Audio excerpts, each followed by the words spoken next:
We IUIC, so we gotta kind of, right. you know what I mean? Put a Come spin on it. Give all praise and glory to Devon to the Apostle J. Ruel.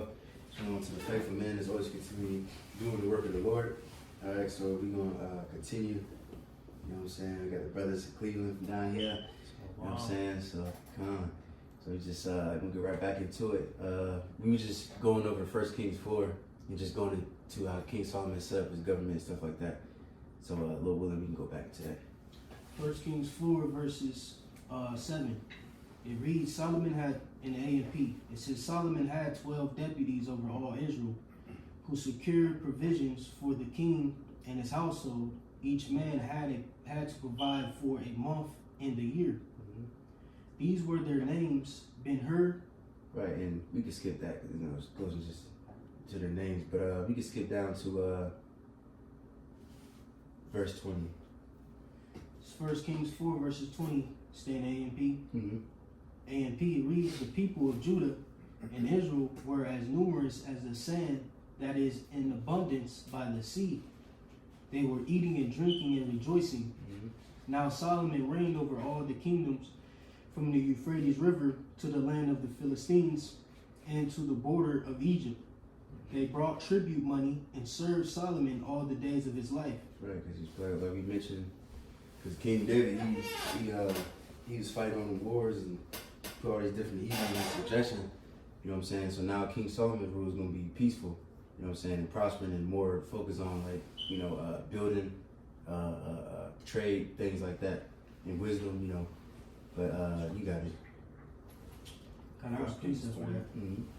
This is Sirach 47 and 13. It reads,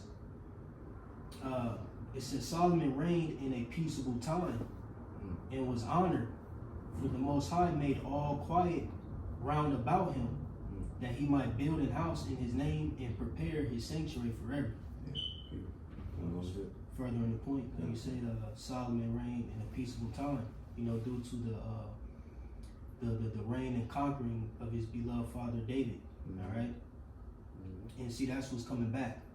It's coming in that same process, the throne of David being set up, and it's gonna go through that same process with Yahweh Shai. It's gonna come and conquer the nations, put them in subjection, and then what? The nation of Israel will be at peace once more. But jumping back, 1 Kings 4 and 22, it reads, Solomon's food for the royal household for one day. When we keep going? Yeah. Okay. For one day was 30 cores of finely milled flour, 60 cores of wheat flour. And real quick, if I just want to look up that word. I gotta, just whenever you finish, brother. I just got a definition of inheritance. Okay.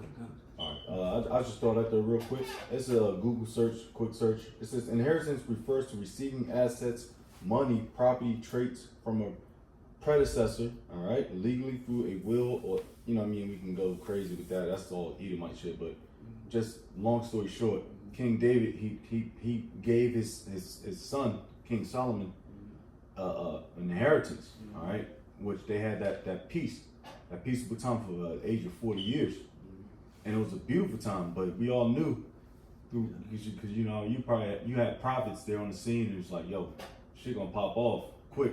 But for that time, they gave him a little peace. Gave us a little peace. So inheritance is pretty much a blessing. And that comes with the spoils, the riches, heathen, the slave, this see, nigga.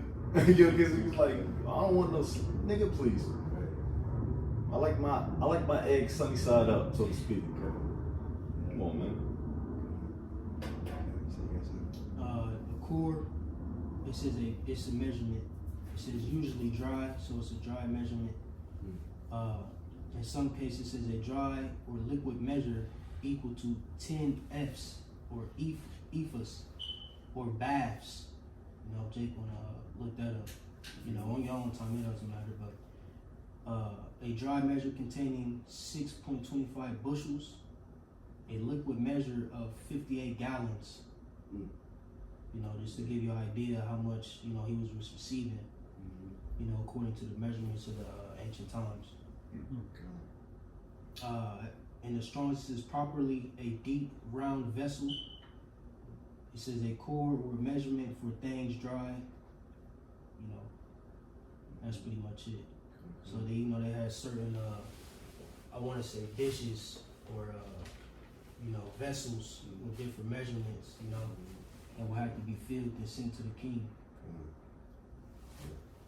Can somebody get Ecclesiastes 2 on a hold? We're gonna read that after this. Continuing on, 1 Kings 4 and 23.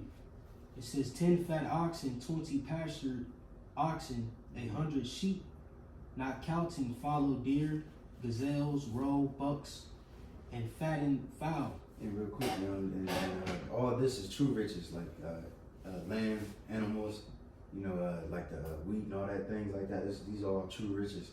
You see, like the brother said, the heritage. That's real heritage. Yeah. Blessed, you know. Yes, sir. You got it. Gone. It reads 24, says, for he was ruling over everything west of the Euphrates River, from Tiphsah to Gaza, over all the kings west of the Euphrates River, and he had peace on all sides around him.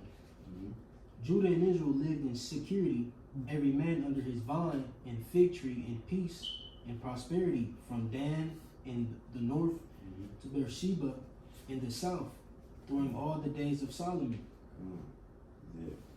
Peace, Jacob chilling. You know, but you got it. Solomon also had 40,000 stalls of horses for his chariots and 12,000 horsemen. Those deputies provided food for King Solomon and for all the staff who came to King Solomon's table, each in his month. They let nothing be lacking. They also... Right, even in Josephus, they said Queen Sheba was amazed because she thought the guard, I think he was standing at the door. They thought he was the king. Yeah, you know, so even his servants and people at his table, his family, everybody, they was all, they was Decked out. lavish. Yeah, decked out, you know. But you got it. Verse 28, it reads, they also brought the barley and straw for the horses and swift steeds, war horses, chargers, to the place where it was needed, each man according to his assignment. Right, and if I can speak real quick, this is a government being established, you know, and you know all these things, you know, is a prelude to what's going to happen with Yahweh Shai. You know, he's going to set up a governing body on the earth. You know, it's going to be a system that's going to constantly be ran in the earth, man. You know, the kingdom of heaven isn't going to be like we always go into, you know, a whole bunch of babies with halos and jumping from cloud to cloud, man. This is what's really happening. This is the throne of David, you know, being further in the earth. But verse 29, it reads, now the Most High gave Solomon exceptional wisdom and very great discernment and breadth of mind, like the sand of the seashore. Which is just read in the previous chapter. He prayed for the wisdom, you know, but you got it. Solomon's wisdom surpassed the wisdom of all the sons of the east and all the wisdom of Egypt. For he was wiser than all other men, wiser than Ethan the Ezrathite, and Heman, Kolkol, and Darda, the sons of Mahal. His fame was known in all the surrounding nations. He also spoke 3,000 proverbs, and his songs were 1,005. He spoke of trees from the cedar, which is in Lebanon, to the hyssop vine that grows on the wall. He spoke also of animals, of birds, of creeping things, and fish. People came from all the peoples, nations, to hear the wisdom of Solomon, and from all the kings of the earth who had heard his wisdom. Right, and real quick, before we get that Ecclesiastes 2, can we get that Wisdom of Solomon? Let me see, 7. We're gonna skip around a little bit because he said he spoke of trees and things like that. So Wisdom of Solomon 7, and you can start at 12. You got it. This is Wisdom of Solomon, chapter 7, verse 12. And I rejoice. You can start at 11. Yes, sir. Yeah. Rich, You see something? Well, I would say start at 7. all right. 7 and 7. Oh yeah, that makes it good. This is Wisdom of Solomon, chapter 7, verse 7. Wherefore I prayed, and understanding was given me. I called upon the Most High, and the spirit of wisdom came to me. I preferred her before the scepters and thrones, and esteemed riches nothing in comparison of her. Right, that's remind me too of James. He says that if you lack wisdom, ask the Lord, He gonna give it to you liberally. You know, you gotta have faith and not waver, and He gonna give it to you, just like He did. This is a perfect example, King Solomon. You see, but you got it. It says, or verse 9, neither compared I unto her any precious stone, because all gold in respect of her is as little sand, and silver shall be counted as clay before her. I love her above health and beauty, and chose to have her instead of light. For the light that cometh from her never goeth out. And that's wisdom. Because it's esteemed as a woman, it's beautiful. You know? Alright. Not you women. Alright, come on. But they can use that in, like, you know what I mean? The daughters is, yeah, you know what I'm talking about. Yeah. It says,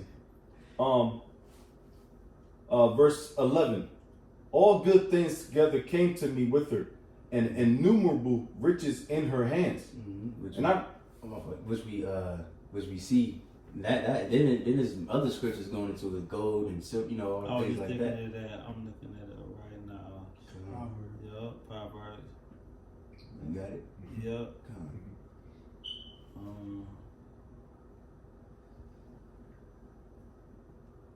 Yep. This is Proverbs 20 and 15.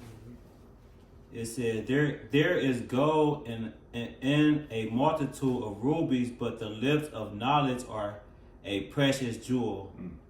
So there you go. It's the wisdom and knowledge which become a precious jewel in the sight of the Lord. Really, this wisdom, understanding, and knowledge is like the key ingredient of serving the Lord. So when you have this understanding, wisdom, and knowledge, you know exactly where you're going.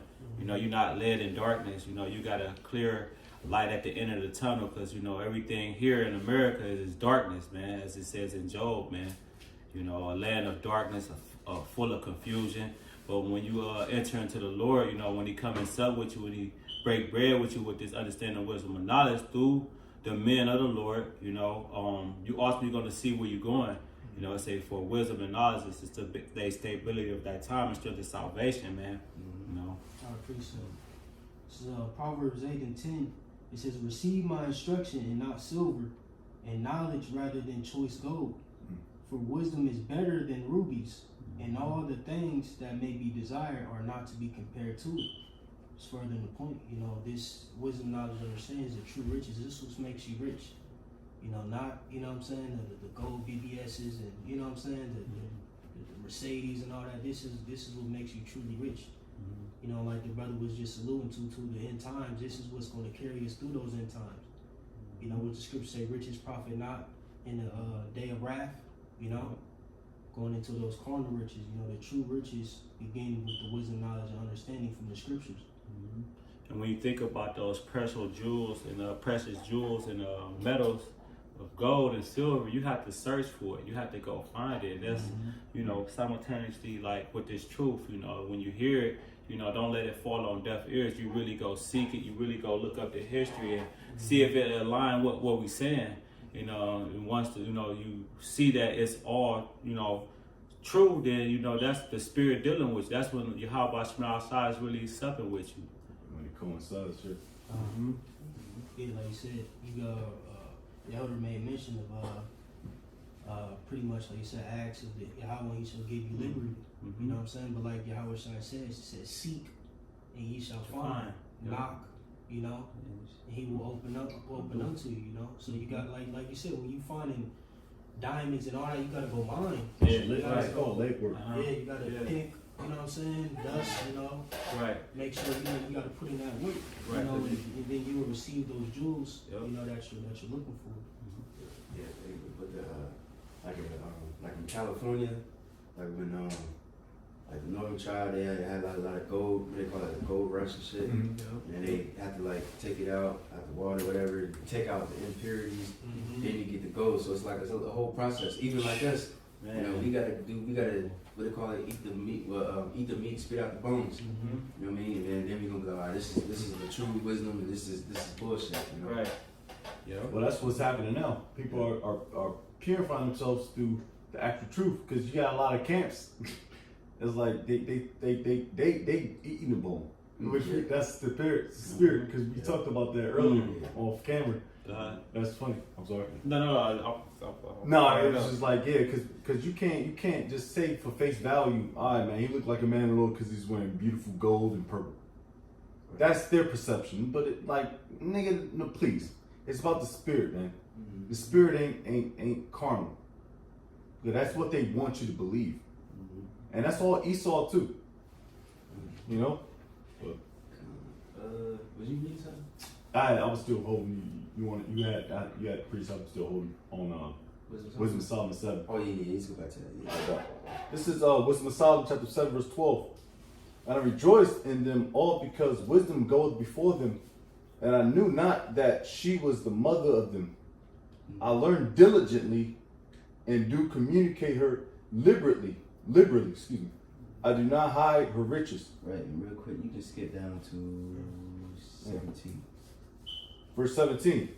For he hath given me certain knowledge of the things that are, namely, to know how the world was made and the operation of the elements, the beginning, ending, and the midst of the times. So he gave us everything.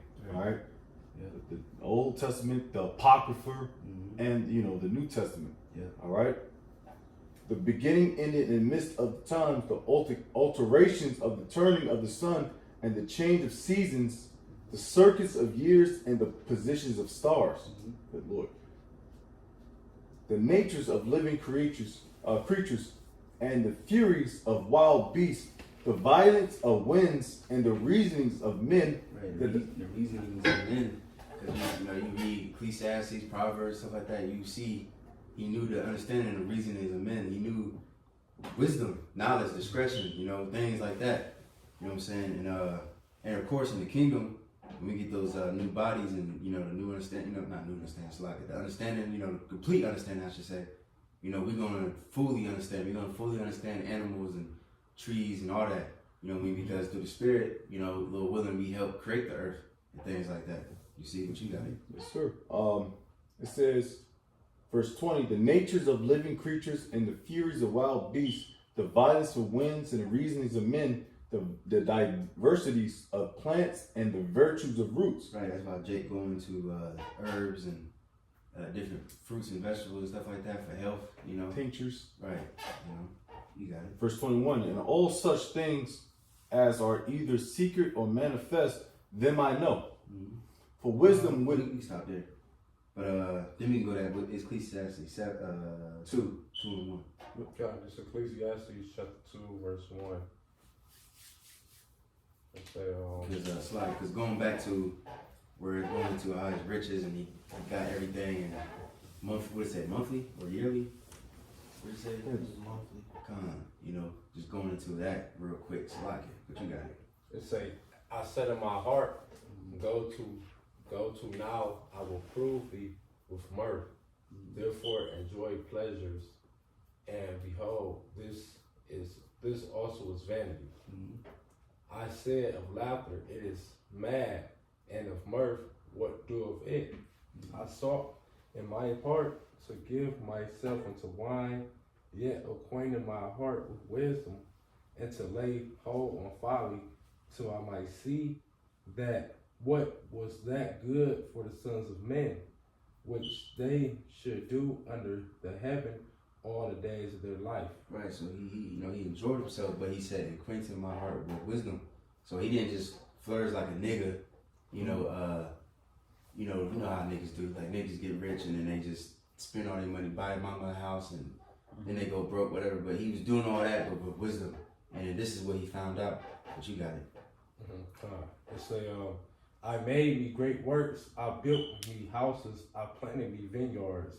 I made me gardens and orchards. You're the kind of And I planted trees in them of all kind of fruits. I made me pools of water to water therewith the wood that bringeth forth trees. I got me servants and maidens, and had servants born in my house. Also I had great possessions of great and small cattle above all that were in Jerusalem before me. I gathered me also silver and gold and peculiar treasures of kings and of provinces.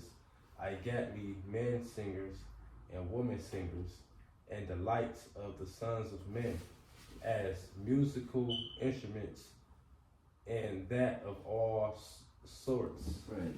Now, can you skip to 11? And then get pretty much like that. What was that movie? Welcome to America. You know, as soon as he woke up, people were playing instruments and stuff like that. Remember that scene? Yeah. But you know, he was living large. But right. No, I'm just agreeing with you. He's living large. Had a whole navy, you know, going out seeking different precious things of the earth, you know, bringing it back, you know, set up a beautiful temple, you know, just a lot of stuff. Solomon was flourishing. And then a dumb nigga went to New York, Right. America. Right. God, you skip to 11. This is his conclusion of all this. It's then I looked on all the works that my hands had wrought, and on the labor. Well, verse 11. It say, then I looked on all the works that my hands had wrought, and on the labor that I had labored to do, and behold, all was vanity and vexation of spirit, and there was no profit under the sun. Right, because vanity means worthless, you know, you got no substance, you know, all this shit is worthless, because the main, well, he's gonna say it, verse 12 and 13. It said, and I turned myself to behold wisdom and madness and folly, for what can the man do that cometh after the king, even that which have been already done? Right, so nobody can outdo us, King Solomon, because he had the best, he was the richest. So nobody can't tell him no different. And this is the conclusion right here, verse 13. It said, then I saw that wisdom excelleth folly, as far as light excelleth darkness. Right, so that's the whole conclusion, you know, wisdom excelleth folly, and light excelleth darkness, you know, because the main thing, like when he was praying, he prayed for wisdom, and that's why the Lord chose it. And of course we know, too, that, you know, if you got to understand it, King Solomon came back as Yahweh Shai, you know what I'm saying? But now we can go back to that article. Jumping back in, it says Solomon, who inherited a strong monarchy, reigned for 40 years. His reputation as a monarch centered about his great wisdom. Chapter 3, his reorganization of the administrative bureaucracy and his building of the magnificent temple. Chapters 3 through 8. Though two sons of the prophet Nathan served Solomon, one as a court official and another as a priest, the prophetic movement apparently was little encouraged by the United Monarchy's third king. Solomon is perhaps one of the most overrated figures in the Old Testament. Right. So like this website, they go into like all history, so it's not, you know. So I guess that's why he said overrated. You know, it's not.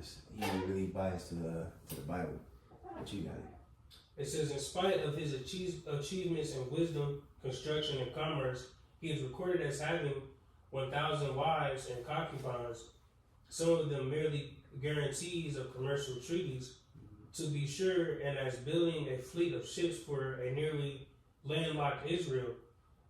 To accommodate his desire for a seaport, he built the port of Ezion-Geber at the head of the Gulf of Aqaba and of the Red Sea. Right, and that's like pretty much like right next to Saudi Arabia. You know what I'm saying? So he had a port down there. You know what I'm saying? Where it's a lot of gold out there too. Yeah, come on. Yeah. Oh, yeah. You got it. It says, a son of the harem Solomon had little contact with the people of his realm, and he used many of them in labor battalions in his vast building program to the economic disadvantage of Israel. By fostering social discontent in such ventures, Solomon prepared the way for the disintegration of the United Kingdom and resurgence of the prophetic movement that reflected the indigenous covenant concept peculiar to Israel. Whereas David secured Israel's borders and property by military means, Solomon sought to extend Israel's influence through commercial treaties to secure diplomatic and commercial treaties. Solomon contracted marriage with various princesses who brought with them their native deities. This defection from the covenant of obligations to Yahweh is viewed by the Deuteronomic historian as a continuance of Israel's constant flirting with apostasy. Right, which means apostasy pretty much means you going off, forsaking your religious ways, because that's why the kingdom was split. King Solomon started showing favor to his different wives and building different altars to the other guys. So the Lord showed mercy to him though by letting the kingdom split after he passed, which Lord willing we're gonna touch on. But you got it. It says, which had occurred under the judges in the beginning of a long process of internal religious and political disintegration under the monarchical system. Solomon's oppressive taxation and commercial expansion also brought about retaliation and rebellion. Kings, King Solomon's successors in the divided monarchy. After Solomon died, 922 BCE, he was succeeded by Rehoboam,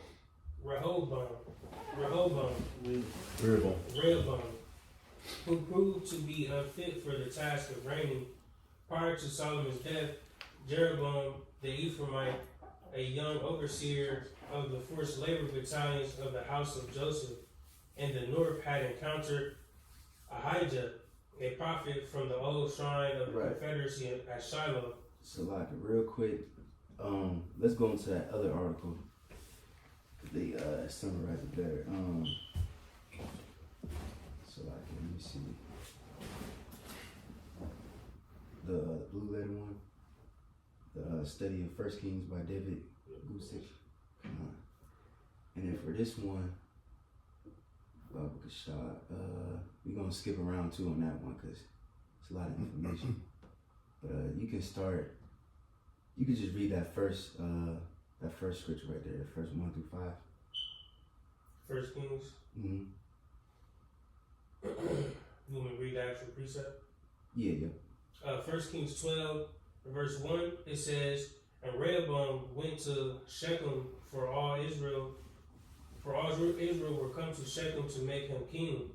And it came to pass when Jeroboam the son of Nebat." Oh, matter of fact, so like, hold on, because we gotta touch on before what happened before this. So like, I just forgot that part.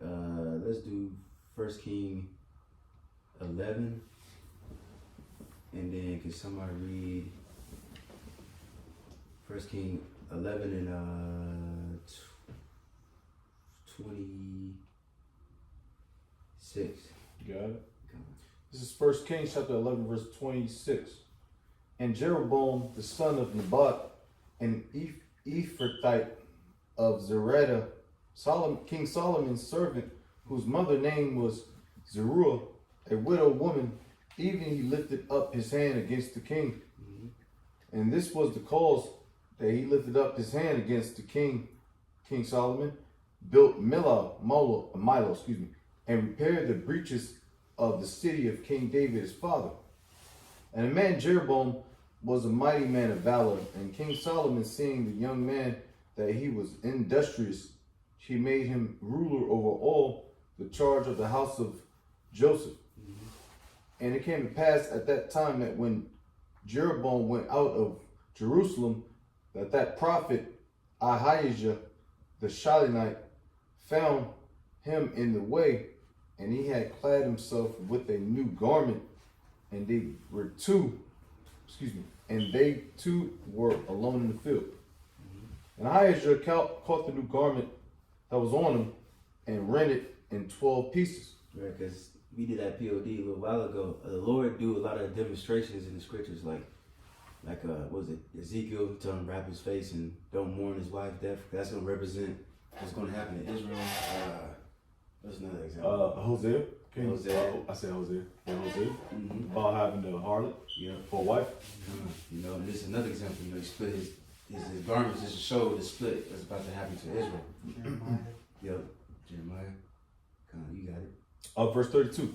But he shall have one tribe for my servant King David's sake, and for Jerusalem's sake, and the city which I have chosen out of all the tribes of Israel, because that they have forsaken me and have worshipped Ashtoreth, the goddess of Sidonians, Shemesh, the god of the Moabites, and Milcom, the god of the children of Ammon, and have not, those are the gooks. I had to throw that in there.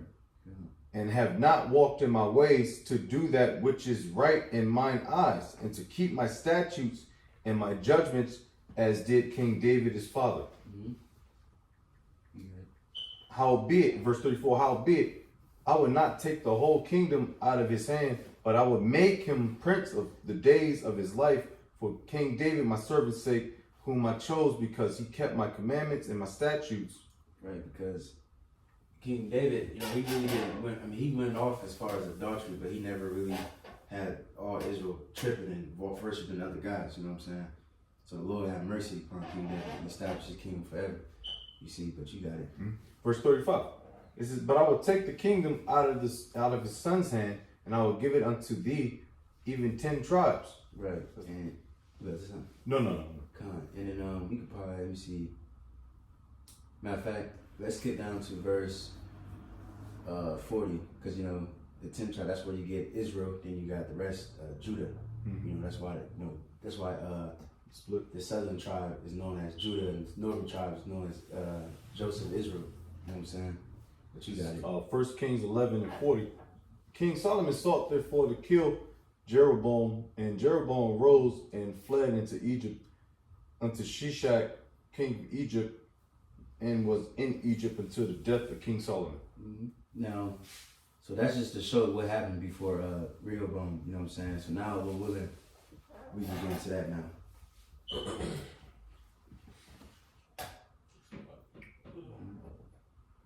First Kings 12, verse 1. 1 Kings 11. And Rehoboam went to Shechem, for all Israel were come to Shechem to make him king. And it came to pass when Jeroboam the son of Nebat. Right, in Shechem, that's that's like right below. Pretty much, it's in Israel. You know what I'm saying?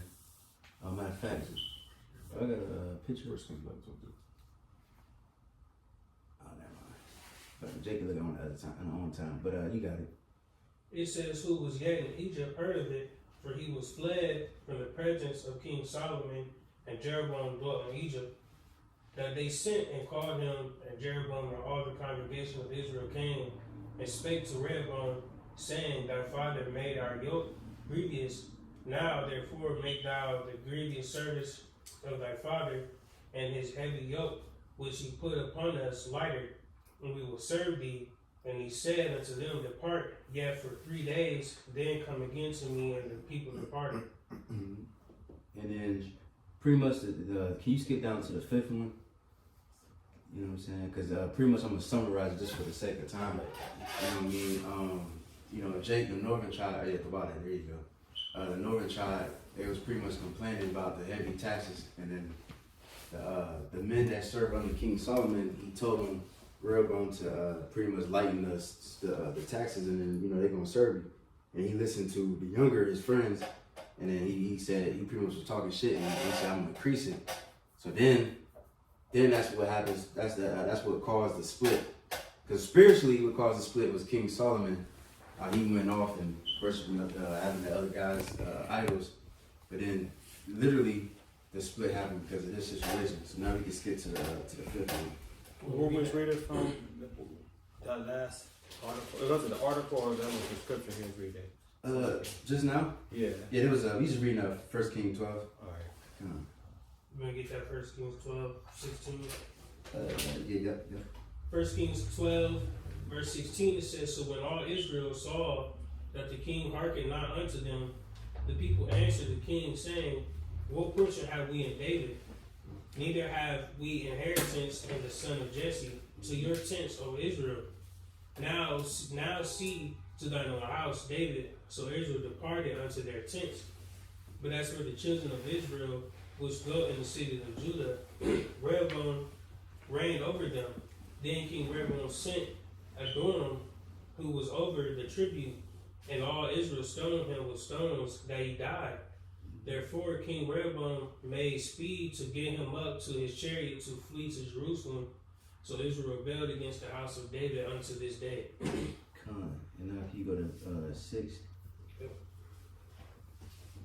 1 Kings 12, verse 20. And it came to pass, when all Israel heard that Jeroboam was come again, that they sent and called him unto the congregation, and made him king over all Israel. There was none that followed the house of David, but the tribe of Judah only. When Rehoboam was come to Jerusalem, he assembled all the house of Judah with the tribe of Benjamin, 180,000 chosen men, which were warriors to fight against the house of Israel, to bring the kingdom again to Rehoboam the son of Solomon. But the word of the Most High came unto Shemaiah, the man of the Most High, saying, Speak unto Rehoboam the son of Solomon, king of Judah, and unto all the house of Judah and Benjamin, and to the remnant of the people, saying, Thus saith Yahweh, ye shall not go up, nor fight against your brethren, the children of Israel. Return every man to his house, for this thing is for me. They hearken therefore to the word of Yahweh, and return to depart according to the word of Yahweh. Right, and then you can go to the next one. But yeah, you see, Jake, Southern and Northern, they've been fighting for a very long time. Even in the book of, what was that, Numbers? When, Numbers 18 with the, what's his name? Moses, they try to say, Aaron. Cause they was like, is the Lord only dealing with Levi? You know what I'm saying? And then, cause it was the sons of Reuben. You know what I'm saying? And then the Lord pretty much had to show him that the Lord, that's how he, what's it called, his rod, he made it bud of almonds to show that the Lord was dealing with the tribe of Levi. And then that's what link with this, because since Israel split, they had no Levites, because they from the southern tribe. So then they started adding wicked ass niggas that shouldn't be Levites to be Levites, priests. You know what I'm saying? And then they just start going off from there on out. Group of Hebrew. Talking about Jeroboam. Yeah, Jeroboam, yeah. That's what I'm going Precept too. to go to the next, but you got it. I read it real quick. This is Sirach 47:23. It says, the events after Solomon. It says, Thus rested Solomon with his fathers, and of his seed he left behind him Rehoboam, even the foolishness of the people, and one that had no understanding, who turned away the people through his counsel. Right, because you deal with Rehoboam, they were asking him pretty much to take the taxes, away from him. And he was like, he doubled down on that shit. Now I'm gonna increase it. You know what I'm saying? That was one of the reasons the split happened as well. Or continuing on, says, There was also Jeroboam, the son of Nebat, who caused Israel to sin, and showed Ephraim the way of sin. Setting up those different idols, so on and so forth. And their sins were multiplied exceedingly, that they were driven out of the land, and they sought out all wickedness till the vengeance came upon them. Right, dealing with the Assyrians ultimately, how they got kicked out of Samaria, so on and so forth. What you got, bro? You got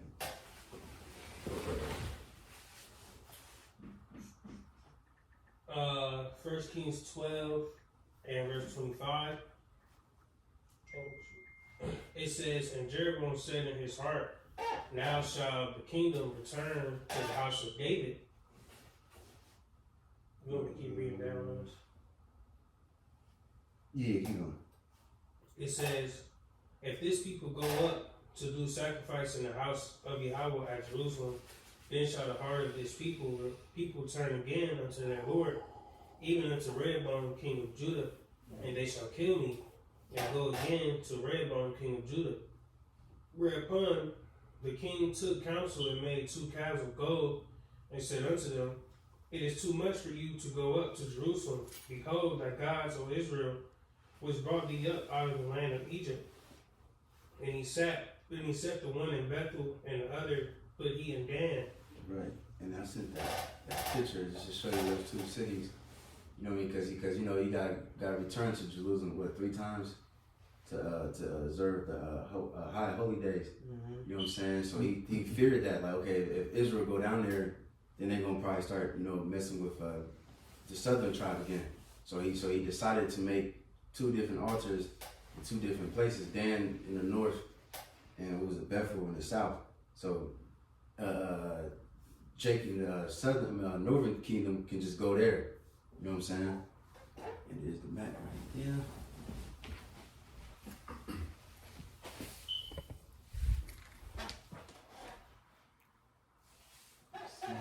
Is this some word that we can read? Yep. Kings of Israel and Judah are the 2 kingdoms, northern and southern kingdom. We got Israel. We got political capital of Israel from Omri onward. Jeroboam built a sanctuary. We got Jericho, Jerusalem. Tribe of Judah down there with the southern tribes. And these crackers down here. I had to, we had to. And then it shows you, again, what we talked about last time, but if you wanted, the northern tribes was up north and the southern tribe. Can you read that, Dan? You see on the top, the north? Yeah. Tribe of Dan was Jeroboam built a sanctuary. Yep. Up towards Phoenicia, which goes into those, the Hamites. So you see they got one in the north and the south, and then Jake was doing that and dealing with those idols. But now you can continue. You can skip down to the next one, the establishment of Jeroboam's religion. Which one?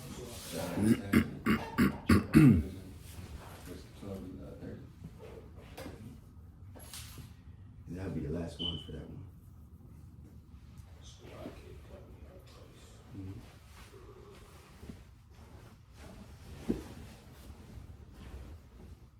Okay, come.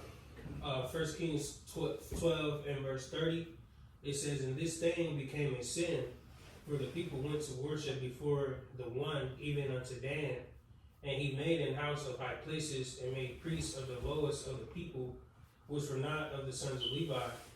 And Jeroboam ordained a feast in the 8th month, on the 15th day of the month, like unto the feast that is in Judah.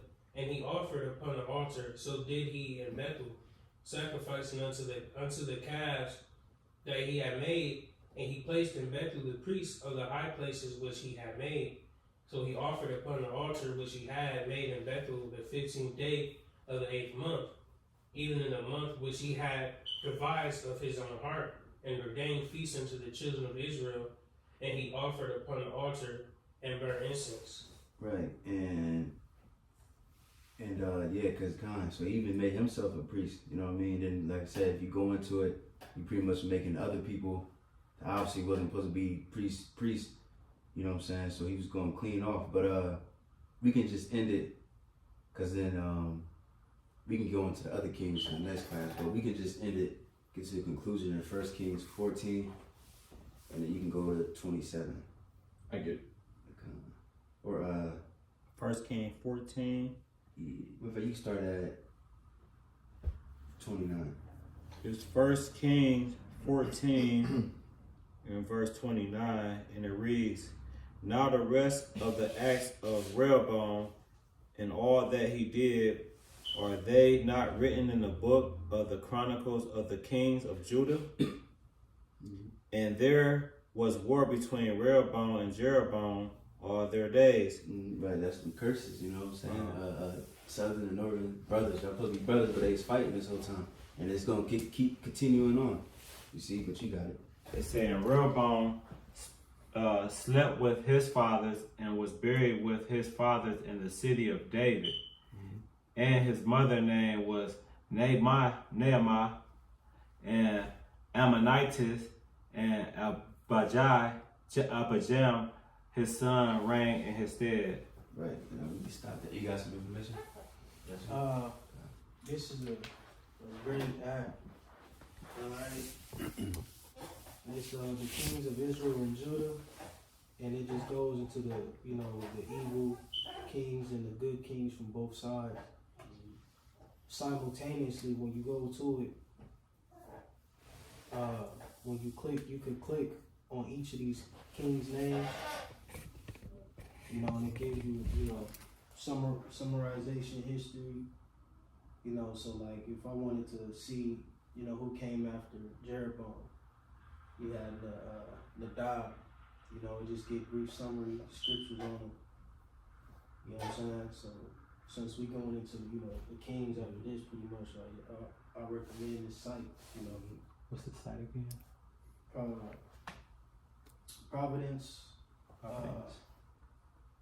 ProvidenceAcademy.org. So it goes into the different kings, etc. Like I say, in Jeroboam, he got a list of history of his wickedness. And this is a reference for Jake. Study what's it called? Study attributes, so on and so forth. Well, this is what I use, It helps, it is. That's the information. Helps the repertoire. Beautiful. Anybody any other points before we close out? Yeah, Lord willing, that was pretty much the point, just going into King Solomon's rule and the split of Israel. And Lord willing, we're going to continue this, Lord willing, next week. So hopefully, Lord willing, brothers was edified. We give our praises and glory to Yahweh, Ba'ashem, Yahushai, Ba'ashem, Rakakodash. and the apostles of Jesus, Ruel, showing us the faithful men continue doing the work of the Lord. So that we don't say shalom. Shalom, shalom. Shalom, Israel.